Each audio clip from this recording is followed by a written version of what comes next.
Well, somebody kind of predicted that Carnell Tate was going to be an X factor if you like to read the Cle-Bus, and I definitely do from week to week. So let's welcome in the always handsome and dashing Mr. Lucas Wickiser, Buckeye fan and Horns writer down, extraordinaire. What up? Horns down. Horns down. There we go. So, Luke, hey guys, I got how's one that question for you. kicking off the 2025 season at home in style, man? It had a little bit of everything. Boiled down to the final couple possessions, and the Buckeyes get it done, man. What's your top takeaways? Matt Patricia's an amazing defensive coordinator. I know it is one game, but I was a little nervous to see how he would do replacing Jim Knowles. But I would almost say it might be an upgrade. I mean, I know some fans were still making excuses saying that, Ohio State gave up a bunch of yards, but when they needed to be clutch, they had it. Texas was 1 of 5 on 4th down. And so it was amazing to see Ohio State do their job and take care of business. So my big takeaway is Matt Patricia, welcome to Columbus, and we'll see what he can do from here. I'm with you, man. I feel like collectively football fans weren't talking a lot about him coming over to our organization. This is a 3-time Super Bowl winning defensive coordinator, and he might have got wrote off because his time with the Lions when he was the head coach, it didn't go as well as Motor City Dan Campbell's run is going right now. So overlooked in a lot of ways. So coming in, replacing Jim Knowles, who I think a lot of people in Columbus loved, but that stood out to me too, unquestionably. The looks that we were giving pre-snap were not the coverages that they were playing, Lucas. And if we can continue to do this against the top caliber teams, I think Ohio State, not only are they going to be right in the mix for a national championship, they could improve from even what we saw a season ago on that side of the football. Oh, yeah, I would definitely agree with you there. I mean, like I said, I'm still trying to be even keel. I went nuts as soon as we stopped Texas, but it is one game. We got a lot of work to do, and I know Coach Day and Matt Patricia and everybody on the staff and team would say there's always room to clean stuff up, but sky's the limit, man. Defending national champs, let's go. I don't know when the last time a team repeated was. I keep thinking it was Pete Carroll and USC or something. I think that was the last one. So you're talking about 2 decades since a team that has repeated as national champs, I think. So it's going to be tough, but I'm ready. Let's go. Yeah, and they should have had another one except for Texas. Got him in that game with Vince Young and the boys. So they were thinking they might have that type of season. At least it's not starting that way. So let's get a little bit into Arch Manning and what you thought, just his overall performance. Obviously, it didn't live up to the hype of what the media was collectively talking about, but as we were just detailing, Matt Patricia's defense, I think, gave him a lot of really creative looks, and he wasn't that comfortable at any point in the game. As far as just being a prospect, moving forward, What's your thoughts on Arch Manning and what his upside might be? I think Arch Manning is going to be fine. But to go back to Matt Patricia and the Ohio State defense, it's almost unfair. I mean, you're talking about a kid, even though he's a Manning and he knows the game of football, he's been around. He probably had a football in his crib when he was a baby. But it's almost unfair. You're talking about him having to face, like you said, a Super Bowl winning defensive coordinator in probably the toughest environment in the country. Sorry, Big House. But, you're talking about him having to face both of those things in his first career start. It's almost unfair, but I think he's got a great upside. I think he just needs to be better making decisions with the football. He, just needs to make his reads better and be more crisp on his throws, because there was a couple throws he made that were, I don't think those were really Patricia or the defense. He just threw them at the feet of his receivers, but he'll be fine. As for a Heisman Trophy contender, I don't think he's going to win now. I think that pretty much showed that you put some pressure on this kid, he's going to crumble like a lawn chair. But I think he is a good to great quarterback at his ceiling, but we'll wait and see. I have a feeling we're going to have a rematch with those guys come January. It'll be interesting.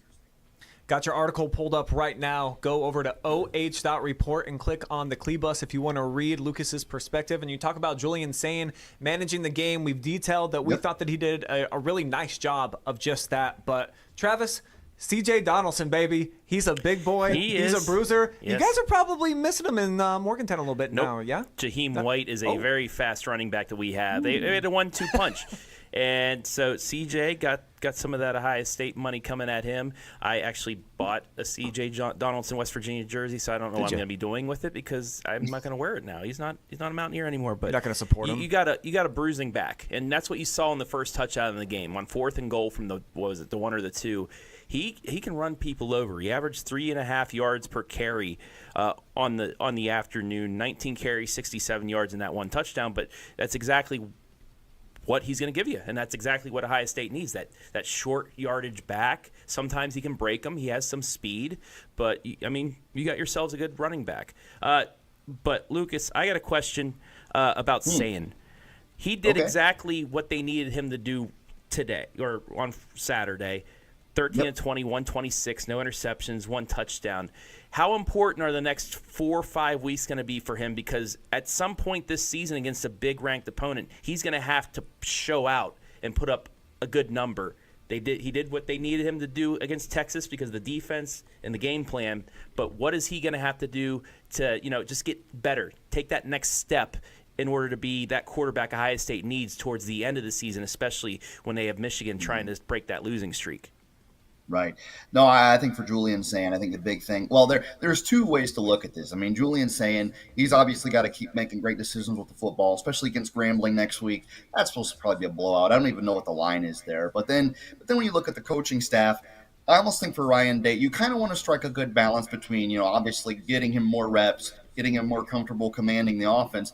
But at the same time, do you really want to show your hand to your Big Ten opponents? Because I think they were conservative to try to hide some of these wrinkles. Because you're not going to reveal them against Texas. You want to keep those for Penn State, for Michigan, for the playoff if the Buckeyes make it. But for Julian Sayin, I think he's got to keep making good decisions. I want to see what he does when he's really under pressure, when he's getting kind of pressured like Arch Manning was on Saturday, because it will happen. He will face some pressure. And if he can handle things under pressure, look out, because that's when the most dangerous quarterbacks make the biggest plays. So for Julian Sayin, I think he's just got to keep making good decisions. And for Ryan Day and his staff, they've got to get him used to some of these wrinkles, and then when the time comes in late October, early November, let it fly. So there's more than one way to look at this. And that's a good point, too. While Sayin didn't see much pressure on the pass rush side of things, I think that Texas defensive line still did a good job in the run game, because we're talking about Donaldson. He did score a touchdown, but I felt like that was an area that Ohio State still needed to answer some questions, because that offensive line, while they do return some pieces, there's some holes there. What do you think, Lucas? I think I almost think at their best, and like I said, we still got a long way to go, but at their best, I think this line could be like 2014, because I don't know if you guys remember that season. I forget how many guys Ohio State lost on the offensive line, but it was basically a new look offensive line. Fans were already, nervous or scared. They looked bad against Navy, but then several weeks later, what were they doing? They were raising the championship trophy. So I think it's going to have to be one of those cases where the offensive line gets better and better every week. And I think there's only one way to do that. It's baptism under fire. And man, oh man, did they pass with flying colors against Texas. So we'll see. But yeah, it's just a 1 week at a time kind of thing. I don't want to really get into any controversial takes just yet. So I'm probably a little vanilla on that one. But if the offensive line can just keep working together each and every week, we'll see what the ceiling is. I don't think we've even seen remotely how good this team can be. I'm excited. Yeah. And Brian, the last team to repeat, you probably had this blanked out of your mind. It was Georgia, 21-22. Oh, Georgia. Yeah, I've been trying to forget. Yep. And then Definitely Bama in 11 and 12. But yeah, Georgia was the last Okay. to repeat just a couple years ago. The Stetson Just Bennett happened. era. How quickly we all forget. They just New won it Year's a Eve couple and of New years Year's back. Day, 2021. Oh, man. Travis, the wide right at midnight still breaks my heart, even though we've got another championship trophy, man. We should have had another one, because TCU wouldn't have stood a chance that year. But, we watched the ball drop. It went wide right at midnight that year. But we'll see. I think Ohio State's got the tools to repeat, but